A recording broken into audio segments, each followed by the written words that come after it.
ദയവായി ഇങ്ങനെ വാശി പിടിക്കരുത്. ഒരു തവണ പോയിട്ട് വരും. എനിക്ക് വയസ്സായെന്ന് വെച്ച് എന്നെ തരം താഴ്ത്തുകയാണോ? ഇപ്പോഴും എനിക്ക് നിന്നെ എതിർക്കാൻ കഴിയും. നോക്കുന്നോ? വിഷമിക്കണ്ട, മെഡിക്കൽ കൗൺസിൽ അടുത്തേക്ക് നിങ്ങളെ ഞങ്ങൾ തന്നെ കൊണ്ടുപോയി ആക്കി കളയാം. എന്നെ കണ്ട കാലില്ല പോലെയുണ്ടോ? എനിക്ക് നടക്കാൻ കഴിയും. ഇട്ടേക്ക്.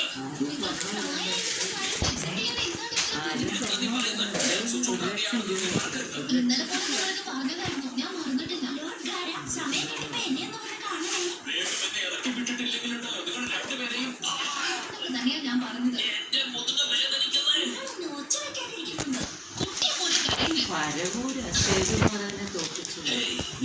സിപിഎമ്മിന്റെ ഒരു നേതാവില്ലേ ബിജെപിക്കാരെ എവിടെയാണുള്ളത്?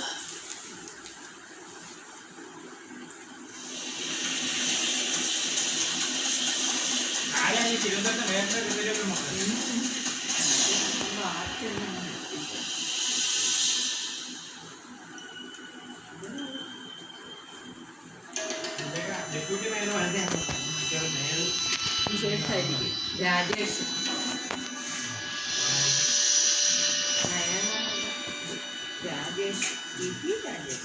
ഇവള് ഡെപ്യൂട്ടി ഹരിദാസാണ്. അവള് ഡെപ്യൂട്ടി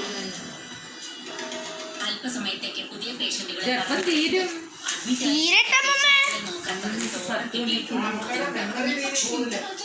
അടങ്ങിയിരിക്കുമല്ലേ? നീ എന്തിനാ അതൊക്കെ പിടിച്ചു?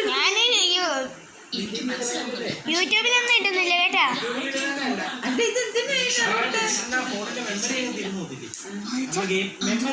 ഫോൺ കൊണ്ട് പ്രവർത്തിക്കത്തില്ല.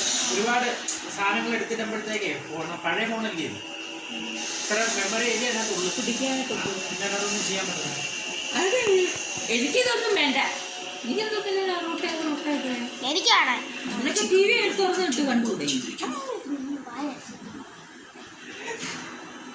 അങ്ങനെയാണെങ്കിൽ എന്നെ ചുമ്മാക്കിയുള്ള എല്ലാവരും ശത്രുവായി വേണം കാണാൻ. ടിവിയിൽ കണ്ടാൽ മൊബൈലിനകത്തൂടെ എനിക്ക് കാണണം. എന്റെ അമ്മയുടെ ഫോൺ മേടിച്ചൊന്ന് കാണും. ഇല്ല എന്റെ അപ്പയുടെ ഫോൺ മേടിച്ചു. ഇത് 5 മിനിറ്റുള്ള വീഡിയോ. മനസ്സിലാവും എന്തുകൊണ്ട് പറയുന്നതൊക്കെ. ആർക്കറിയാം.